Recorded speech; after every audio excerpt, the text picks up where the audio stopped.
എൻ്റെ പേര് സഞ്ജീവ്. അടുപ്പമുള്ളവർ എന്നെ സഞ്ജു എന്ന് വിളിക്കും. എൻ്റെ വീട്ടിൽ അമ്മ, അച്ഛൻ, പിന്നെ അനിയത്തി ഇവരൊക്കെയാണുള്ളത്.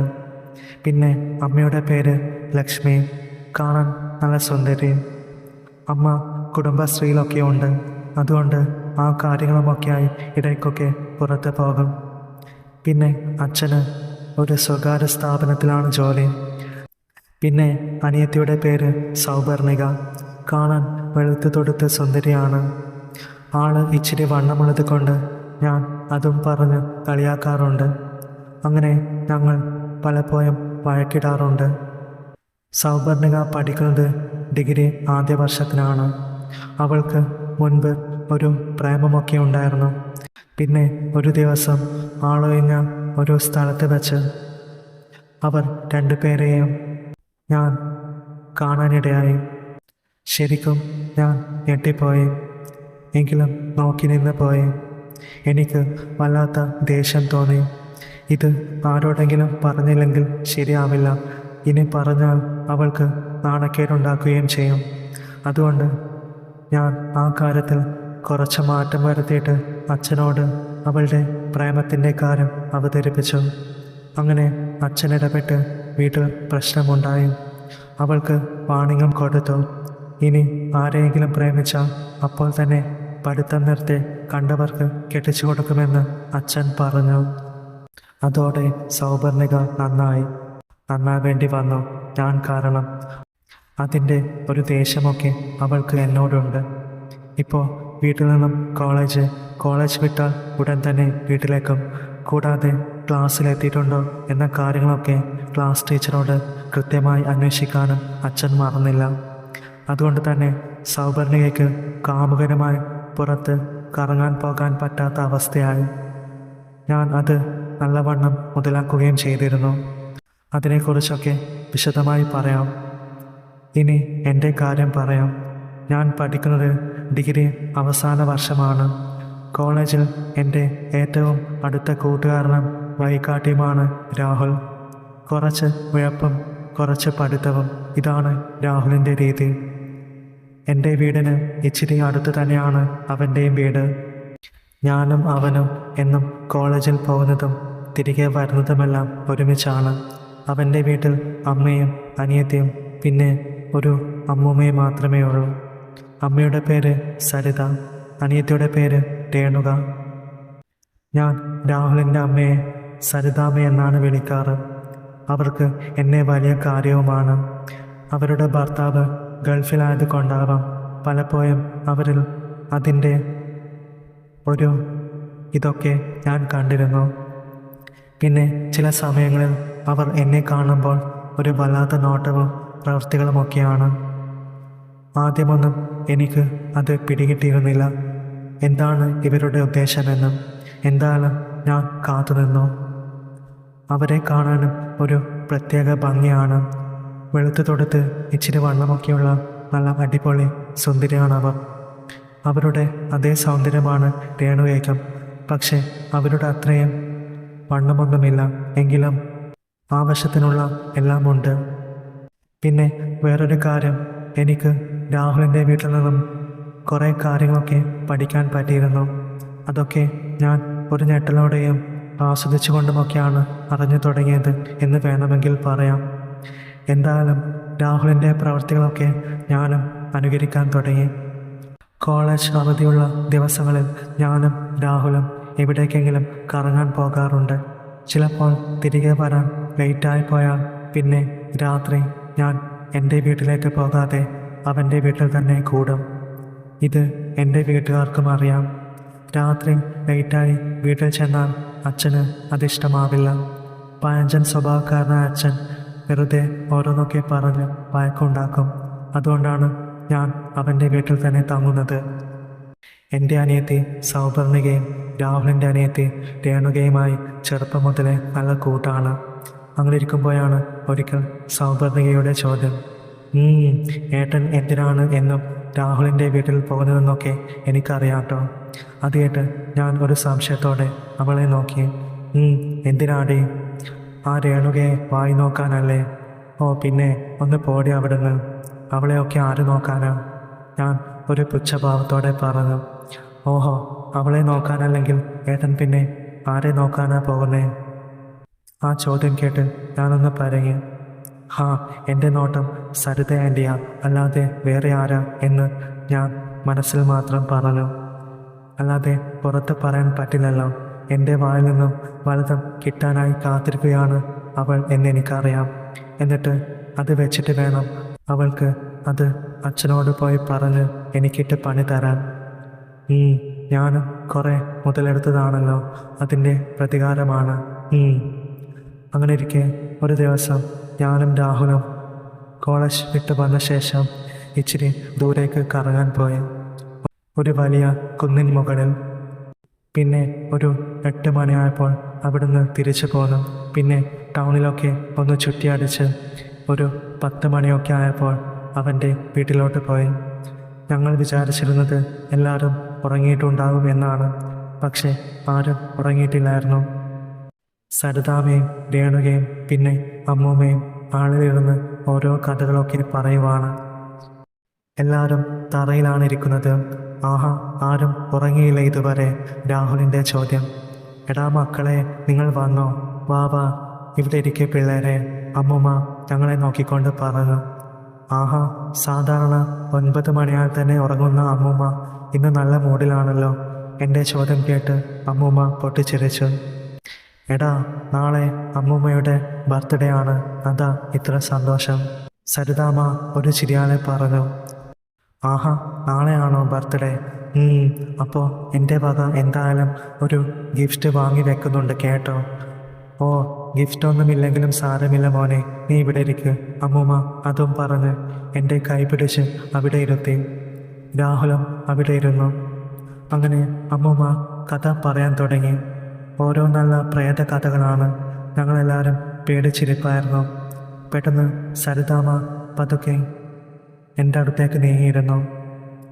ഞാൻ ഇടം കണ്ടിട്ട് അവരെ നോക്കിയപ്പോൾ അവർ പേടിയും ആകാംക്ഷയും കലർന്ന ഭാവത്തോടെ കഥയും കേട്ടിരിപ്പാണ്. കഥ തുടർന്ന് കൊണ്ടിരിക്കെ പെട്ടെന്ന് അവരുടെ ഇടത് കൈ എൻ്റെ വലത് കൈയിലേക്ക് പിടുത്തമിട്ടു. അപ്പോൾ എൻ്റെ ഉള്ളം തരിച്ചു. ഞാൻ ഒന്നും ശ്രദ്ധിച്ചിട്ടില്ല എന്ന മട്ടിൽ അവിടെ അനങ്ങാതെയിരുന്നു. പെട്ടെന്ന് അവരുടെ കൈ ചലിക്കാൻ തുടങ്ങി. പതിയെ പതിയെ അത് അവിടേക്ക്. അത്രയുമായപ്പോൾ ഞാനൊന്ന് ഇളകിപ്പോയി. പെട്ടെന്ന് അവർ ഒരു ചിരിയാലെ കൈ പിൻവലിച്ചു. പിന്നെ രാഹുൽ പെട്ടെന്ന് അങ്ങോട്ടേക്ക് നോക്കിയപ്പോൾ അവർ കഥയിൽ മുഴുകിയിരിക്കുന്നത് പോലെ ഭാവിച്ച് അമ്മൂമ്മയുടെ അടുത്തേക്ക് നീങ്ങിയിരുന്നു. അപ്പോഴേക്കും പോയോ എന്ന നിരാശയോടിരിക്കുമ്പോഴാണ് അടുത്ത വരവ് രേണുകയുടെ. ആഹാ, കൊള്ളാലോ ഇത്. എൻ്റെ മനസ്സിൽ രണ്ടാമത്തെ ലഡുവും പൊട്ടി. രേണുക ഒരു കൂസലമില്ലാതെ കൈ എൻ്റെ കയ്യിലൂടെ ഇട്ട് ചേർത്ത് പിടിച്ചിരുന്നു. ചേട്ടാ, രേണുക എന്തിനുള്ള പുറപ്പാടാണ് എന്നും ചിന്തിച്ചിരുന്നപ്പോഴാണ് പെട്ടെന്ന് രാഹുൽ അത് ശ്രദ്ധിച്ചത്. അത് കണ്ട് അവൻ വലിയ കാര്യമാക്കാത്ത മട്ടിൽ ശ്രദ്ധ മാറ്റി. ഇപ്പോൾ ഞാനും രേണുകയും തൊട്ടടുത്തിരിക്കുവാണ്. കഥ കേൾക്കവേ അതിൻ്റെ ഒരു ആവേശത്തിൽ എൻ്റെ തുടയിലേക്ക് ഇടിക്കുന്നുമുണ്ട്. പെട്ടെന്ന് അത് കണ്ടിട്ടാവണം സരിതാമ്മ ഒരു അസൂയ ഭാവത്തോടെ എന്നെ നോക്കി. ഞാൻ നിസ്സഹായനാണ് എന്ന ഭാവത്തിൽ ചിരി വരുത്തി കാട്ടി. അങ്ങനെ ഒരു 12 മണി വരെയൊക്കെ ഞങ്ങൾ കഥകളും കേട്ടിരുന്നു. പിന്നെ ഹാപ്പി ബർത്ത്ഡേ ഒക്കെ പാടി അമ്മൂമ്മയ്ക്ക് ചുറ്റും വട്ടം വെച്ചു. സരിതാമ്മ ഫ്രിഡ്ജിൽ വെച്ചിരുന്ന കേക്ക് എടുത്തു കൊണ്ടുവന്നു. അങ്ങനെ അമ്മൂമ്മ കേക്കൊക്കെ മുറിച്ചു. ഞാൻ ഒരു കഷ്ണമെടുത്ത് അമ്മൂമ്മയ്ക്ക് കൊടുത്തു. ചുളുവിൽ സരിതാമ്മയുടെ വായിലും വെച്ചു കൊടുത്തു. അപ്പോൾ അവർ ഒരു ചിരിയാലെ കേക്ക് കഴിച്ചു. അങ്ങനെ പരിപാടിയൊക്കെ കഴിഞ്ഞ് 1 മണിയൊക്കെ ആയപ്പോൾ അമ്മൂമ്മ പറഞ്ഞു, ഇനി മക്കൾ പോയി കിടന്നോ, ഉറക്കമൊഴിക്കേണ്ട. അങ്ങനെ ഓരോരുത്തരായി മുറിയിൽ പോകാൻ തുടങ്ങി. അമ്മൂമ്മ ഒരു മുറിയും, സരിതാമ്മ വേറെ മുറിയും, പിന്നെ രേണുക വേറെ മുറിയും, പിന്നെ രാഹുലിന് വേറെ മുറിയാണ്. ഞാൻ അവിടെ ഉണ്ടാകുമ്പോൾ ഞാനും ആ മുറിയിലാണ് കിടക്കാറ്. അങ്ങനെ ഞാനും അവനും മുറിയിൽ ചെന്നു. രാഹുലിന് ഉറക്കം വന്നില്ല. അവൻ രാവിലെ ഒളിപ്പിച്ച് കൊണ്ടുവച്ച സാധനം കട്ടിലിനടിയിൽ നിന്നും എടുത്ത് കഴിക്കാൻ തുടങ്ങി. എടാ വാടാ കഴിക്ക്, അവൻ പറഞ്ഞു. ഓ വേണ്ടടാ, കേക്കൊക്കെ കഴിച്ച് വയറ് ഫുള്ളായി, നല്ല ക്ഷീണമുണ്ട്, ഞാൻ കിടക്കുക എന്നും പറഞ്ഞ് ഞാൻ കിടന്നു. അവൻ്റെ മുറി ഇച്ചിരി കൂടി വലുതാണ്, പിന്നെ 2 കട്ടിലുമുണ്ട് അവിടെ. ഞാൻ അതിൽ ഒരു കട്ടിലാണ് കിടക്കുന്നത്. പിന്നെ ഞാൻ നല്ല ഉറക്കമായിരുന്നു. പെട്ടെന്നാണ് കഥയിൽ ഒരു മുട്ട് കേട്ടത്.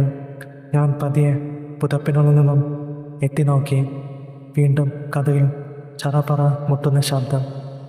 ഞാൻ വാച്ചിൽ സമയം നോക്കി. 1:45 ഷേടാ, ഇതാരാ ഈ പാതിരാത്രി? ഞാൻ രാഹുലിനെ വിളിച്ചു. അവൻ ബോധം പോയ പോലെ കൂർക്കം വലിച്ച് ഉറക്കമായിരുന്നു. ഞാൻ പതിയെ എഴുന്നേറ്റു. നേരത്തെ അമ്മൂമ്മ പറഞ്ഞ പ്രേതകഥകൾ എൻ്റെ മനസ്സിലേക്ക് ഓടി വന്നതും ചെറിയൊരു പേടി എൻ്റെ മനസ്സിനെ പിടിച്ചുലച്ചു. എങ്കിലും ഞാൻ എണീറ്റ് കതകിനടുത്തേക്ക് നടന്നു. ആരാ? ഞാൻ പതിയെ ചോദിച്ചു. പക്ഷേ മറുപടിയൊന്നും ഉണ്ടായില്ല. ഞാൻ രണ്ടും കൽപ്പിച്ച് കതക് തുറന്നു നോക്കിയതും മുന്നിൽ സരിതാമ്മ. എന്താ, എന്തു പറ്റി? ഞാൻ ഒരു വിക്കലോടെ ചോദിച്ചു. അത് മോനെ, കിടന്നിട്ട് ഉറക്കം വരുന്നില്ല. അമ്മയുടെ കഥകളൊക്കെ കേട്ടിട്ട് കിടന്നപ്പോൾ ഒരു പേടി പോലെ, അതാ. ആണോ? പേടിക്കേണ്ട അമ്മേ, പ്രേതമൊന്നുമില്ലെന്നേ. ഞാൻ ഒരു ചിരിയാലെ അങ്ങനെ പറഞ്ഞതും അവൻ അകത്ത് കയറി രാഹുലിൻ്റെ കട്ടിലേക്ക് നോക്കി. ഹോ, അവൻ നല്ല ഉറക്കമാണല്ലേ? അതും പറഞ്ഞ് അവൻ ഒരു കുറുമ്പോടെ എന്നെ നോക്കിയപ്പോൾ ഞാൻ ഒരു ഇളി പാസാക്കി. ഉറങ്ങട്ടെ, ഒരു കാര്യം ചെയ്യാം, ഞാനും ഇവിടെ കൂടാം. അത് കേട്ട് ഞാനൊന്ന് സംശയത്തോടെ അവരെ നോക്കി. വാ കുട്ട എന്നും പറഞ്ഞ് അവർ എൻ്റെ കൈ പിടിച്ച് കൊണ്ടുപോയി. അല്ല രാഹുൽ, ഞാൻ പതിയെ അങ്ങനെ പറഞ്ഞതും ഓ, അവൻ ഉറക്കം തുടങ്ങിയാൽ പിന്നെ ഭയങ്കര ഉറക്കമാ, പിന്നെ ആകാശം ഇടഞ്ഞു വീണാലും ഉണരില്ലെന്നേ. ഇങ്ങോട്ട് വാടാ എന്നും പറഞ്ഞ് അവർ വീണ്ടും എന്നെ വിളിച്ചു. അത് കേട്ടിട്ടും ഞാൻ ഒരു മടിയോടെ അങ്ങനെ നിന്നതും അവർ വീണ്ടും എൻ്റെ കൈ പിടിച്ച്. പിന്നെ സംഭവിച്ച കാര്യങ്ങളൊക്കെ ഒട്ടും പ്രതീക്ഷിക്കാത്തതായിരുന്നു. പിന്നീട് സമയം കടന്നു പോയതേ അറിഞ്ഞില്ല. അങ്ങനെ ഇരിക്കുമ്പോഴാണ് ഏകദേശം ഒരു മണിക്കൂറൊക്കെ കഴിഞ്ഞിട്ടുണ്ടാകും. അപ്പോഴാണ് വീണ്ടും കതകിൽ ആരോ മുട്ടുന്ന ശബ്ദം കേട്ടത്. അത് കേട്ട് ഞങ്ങളൊന്ന് ഞെട്ടി. ഹോ, ഇനിയിപ്പോൾ ഇതാരായിരിക്കും? ഞാൻ ഒരു പേടിയോടെ ചിന്തിച്ചു. ഞാൻ അമ്മയെ നോക്കി. അമ്മയുടെ മുഖത്തെ മുഖഭാവം അപ്പോൾ എനിക്ക് മനസ്സിലായി. ഞാൻ പറഞ്ഞു, അമ്മ പേടിക്കേണ്ട കേട്ടോ, പുതപ്പ് മൂടി പുതച്ച് കിടന്നു. അതും പറഞ്ഞ് ഞാൻ പതിയെ എണീറ്റു. ലൈറ്റ് ഇട്ടിരുന്നില്ല. ഞാൻ കതകിനടുത്തേക്ക് നടന്നു. പതിയെ കതക് തുറന്നതും ഞാൻ ഞെട്ടി. പക്ഷേ സൂക്ഷിച്ചു നോക്കിയപ്പോൾ മനസ്സിലായി അത് രേണുകയാണെന്ന്. രേണുക പുതപ്പ് തലവായി മൂടി പുതച്ചുകൊണ്ട് നിൽക്കുവാണ്. എന്താ രേണുകെ ഈ സമയത്ത്? ഞാൻ വെപ്രാളത്തോടെ ചോദിച്ചു. അത് സഞ്ജുവേട്ട, എനിക്ക് കിടന്നിട്ട് ഉറക്കം വരുന്നില്ല. ആണോ? അതെന്താ? അത് അമ്മൂമ്മയുടെ പ്രേതകഥ കേട്ട് ഉറങ്ങാൻ കിടന്നത് കൊണ്ടാവും. വല്ലാത്ത ഒരു പേടി തോന്നുന്നു. അതും പറഞ്ഞ് രേണുക തലവായുള്ള പുതപ്പ് മാറ്റി. പെട്ടെന്നാണ് രേണുക എൻ്റെ കവിളിൽ ഒരു നുള്ള് വെച്ച് തന്നത്. അപ്പോഴാണ് ഞാൻ സ്വബോധത്തിലേക്ക് വന്നത്. എന്തായാലും അവളുടെ ചാട്ടം എങ്ങോട്ടാണെന്ന് എനിക്ക് മനസ്സിലാവുന്നുണ്ടായിരുന്നു. പക്ഷേ അകത്ത് അമ്മയും പുറത്ത് ഇവളും, രണ്ടും ഒരു കുടക്കീയിൽ. ഇനിയിപ്പോൾ എന്ത് ചെയ്യും? ഞാൻ തലപുകഞ്ഞ് ആലോചിച്ചു. എന്താ ഏട്ടാ ഇങ്ങനെ തുറച്ചു നോക്കുന്നേ? അങ്ങോട്ട് മാറി നിൽക്ക് എന്നും പറഞ്ഞ് അവൾ പെട്ടെന്ന് അകത്തേക്ക് കയറി. ആ, രാഹുലേട്ടൻ നല്ല ഉറക്കമാണല്ലോ. ആ, അത് ഏതായാലും നന്നായി എന്നും പറഞ്ഞ് അവൾ അമ്മ കിടന്ന കട്ടിലിനടുത്തേക്ക് നടന്നു. അപ്പോൾ ഞാനാകെ പേടിച്ച് അന്തം വിട്ട് നോക്കി നിൽപ്പായിരുന്നു. വാ ഏട്ടാ എന്നും പറഞ്ഞ് രേണുക എൻ്റെ കയ്യിൽ പിടിച്ച് അവിടെ കട്ടിലിൽ ഇരുത്തി. ഞാൻ രേണുകയും പുതച്ച് മൂടിക്കിടന്നിരുന്ന അമ്മയെയും മാറി മാറി നോക്കി. അന്ന് നല്ല നിലാവുണ്ടായിരുന്നതിനാൽ എല്ലാം കുറച്ച് വ്യക്തമായി കാണാമായിരുന്നു. അമ്മ പുതപ്പ് ചെറുതായി മാറ്റി അതിനുള്ളിൽ കൂടി കണ്ണുമേയിച്ച് നോക്കുവാണ്. രേണുകയാണെങ്കിൽ അത് ശ്രദ്ധിച്ചിട്ടേയില്ല. തലയിണയോ മറ്റോ ആയിരിക്കുമെന്നാണ് അവൾ വിചാരിച്ചിട്ടുണ്ടാവുക. അല്ലെങ്കിലും അതിച്ചിരി വീതി കൂടിയ കട്ടിലായിരുന്നു. വായേട്ട എന്നും പറഞ്ഞ് രേണുക അവളുടെ കയ്യിലുണ്ടായിരുന്ന പുതപ്പും പുതച്ച് കിടന്നു. പിന്നെ ഞങ്ങൾ ഉറങ്ങവേ അമ്മ മെല്ലെ എണീറ്റ് പോയിരുന്നു. പക്ഷെ അന്നത്തോടെ തീർന്നില്ല കാര്യങ്ങൾ. അത് ഒരു തുടക്കം മാത്രമായിരുന്നു. അങ്ങനെ പിന്നീട് ഒരു ദിവസം കോളേജിൽ പോകുമ്പോൾ ഞാൻ രാഹുലിനെ വിളിക്കാനായി അവൻ്റെ വീട്ടിലേക്ക് ചെന്നു. അപ്പോൾ സരിതാമ്മ ഉമ്മറത്തേക്ക് വന്നു. "ഹാ മോനെ, അവൻ ഡ്രസ്സ് മാറുക, നീ കയറിയിരിക്കുക." അന്നത്തെ സരിതാമ്മയുടെ സംസാരത്തിൽ ഒരു മാറ്റവുമില്ലായിരുന്നു. ഒന്നും സംഭവിച്ചിട്ടില്ല എന്ന രീതിയിലായിരുന്നു അവരുടെ മുഖഭാവമൊക്കെ. മിടുക്കി, പഠിച്ച കള്ളി തന്നെയാണല്ലോ, ഞാൻ മനസ്സിൽ ചിന്തിച്ചു. എന്തായാലും ഞാൻ അവിടെ ഉമ്മറത്തിട്ടിരിക്കുന്ന കസേരയിലിരുന്നു. പെട്ടെന്നാണ് സരിതാമ്മ ചെവിയിൽ പറഞ്ഞത്, "ഇന്നും വരുമോ രാത്രിയിൽ?" അത് കേട്ടതും ഒരു ഞെട്ടലോടെ ഞാൻ അവരെ നോക്കി. പെട്ടെന്നാണ് രാഹുൽ അങ്ങോട്ടേക്ക് വന്നത്. "ഹാ, നീ വന്നോടാ." അവൻ അങ്ങനെ ചോദിച്ചതും സരിതാമ്മ വേഗം അകലം പാലിച്ചു നിന്നു. പെട്ടെന്ന് ചെറിയ ഒരു സംശയം തോന്നിയതുപോലെ രാഹുൽ എന്നെയും അമ്മയെയും മാറി മാറി നോക്കി. "എടാ, എന്നാൽ നമുക്ക് ഇറങ്ങിയാലോ, ഇന്നും ലേറ്റ് ആക്കണ്ട." ഞാൻ അതും പറഞ്ഞ് വേഗം എണീറ്റ് നടന്ന് ഗേറ്റിന് പുറത്തേക്ക് പോയി നിന്നു. "ഹാ, ദേ വരുന്നു."